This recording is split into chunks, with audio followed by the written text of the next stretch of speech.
Marcella, NFT now are part of the collection of Centre Pompidou. Where does it come from?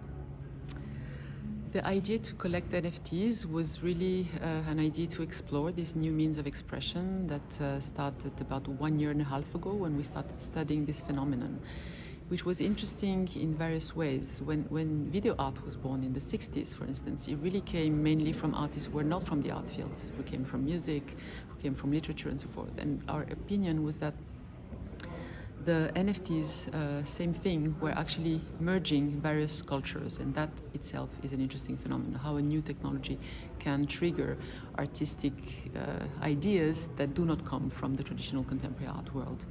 So we started working and exploring what was produced and realized that, in fact, some artists came from crypto, which is really the underground experimentation around the blockchain that started in the mid-years 2010. Artists from the digital arts that used to be a niche form of art that is now more mainstream and sold in galleries and seen in museums, and then conceptual artists who are post-media artists, so to speak, whose work is really encompassing various media and who are interested in what the NFT brings in terms of the witnessing in general of the dematerialization of economy. But you began collecting, you had this initiative exactly when the NFT values collapsed. Yes. Aren't you bothered by that? On the contrary, I think it's much more interesting because there was this craze about NFTs that came from the necessity to find a new art market that was also maybe responding to new communities of wealthy people, especially in the West Coast in California, who are basically working online all the time and maybe have no time to go in art galleries. And so NFT was a response to that, to create this new artistic landscape that is entirely online and that offers the same guarantees in terms of certificates and with the transparency of the blockchain. So the purpose of the museum was not to legitimate this new market, by no way. It was rather to take again the angle of the experimental perspective, that is the angle of the new media collection of the Pompidou since the start, that is how artists can actually play and divert these tools of the technology and again the economy to produce critical gestures. But doing a collection, you are completely legitimating NFT and the value of NFT. You know that, right? This is the case of all forms of art. We are standing just next to a beautiful Gerhard Richter painting, and it's true that anytime the museum acquires any artwork or does an exhibition of a living artist, then of course it's not our goal, but it modifies, of course, the economy. But if we take the example of the CryptoPunk, for example, which seems something very shallow and very fashionable and symbol of wealth, you have a CryptoPunk in your collection now. So what does it mean? Why did you choose that? That's a very legitimate question and very interesting question. We took a long time to think about it. Our purpose was to really also witness the culture of crypto art as a sociological phenomenon, so to speak, and the emergence again of newborn artists who really invented, coming from different backgrounds, invented a visual culture that in fact impregnated the field of online communities. So is it art or is it a phenomenon? If you ask me personally, I would say it is art. I think it's an interesting, it's a fabulous piece of work. The entire series of the 999 portraits of CryptoPunk, which started and were actually first were circulating freely. They were not, sold at the beginning. They really started in a totally underground milieu be used as avatars of the actors of the crypto community that were really like open source and DIY spirits. So I think this is a very interesting history. Conceptually. Completely, yes, it is conceptually. You see it at a conceptual work. I do, yes.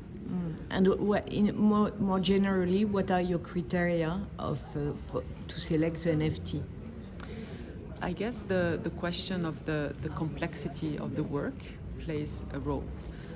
It is not about simply creating value or creating variation on ordinary, motifs, but rather combining a formal invention or new ways of writing, in a way, and a position that is conceptually challenging.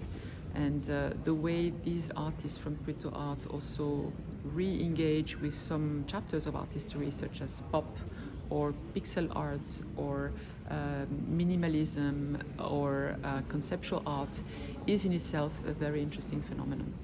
And how did you manage to collect these 16 NFT? They were donation, right? Some were acquisitions. As you know, the Pompidou is a public museum, so our funds for acquisition are very low, and we received some very generous donations, which of course we selected. But you asked for the donation? We developed conversations with various artists, and you had some targets. We started discussing with the artists we thought were interesting, and then the conversation led to this endeavor to create an ensemble.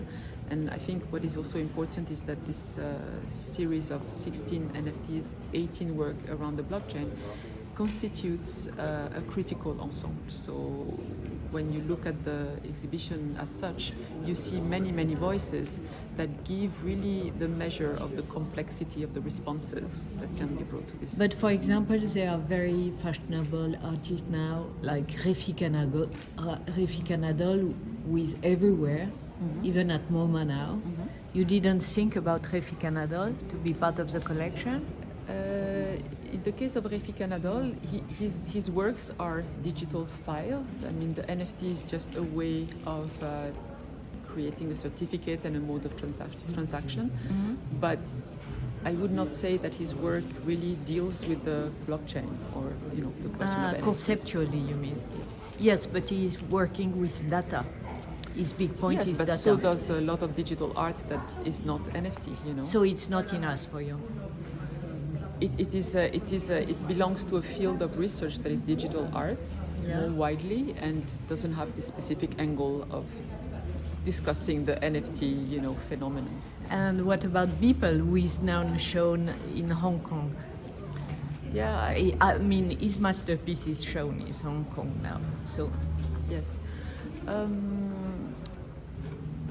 I think that all this question of this craze, speculation, we didn't want to, we were not interested in that specifically. We were more interested, again, in artistic gesture that had a critical dimension.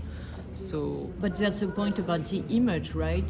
The 2 rooms dedicated to your exhibition are a bit dry visually. Yes. Is it on purpose?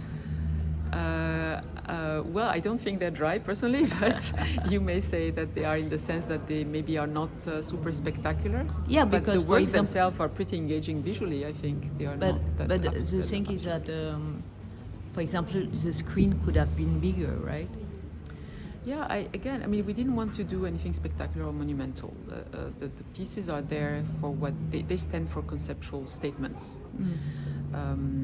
But still, I think they're visually very attractive, and you can engage with the aesthetic and formal qualities with the works.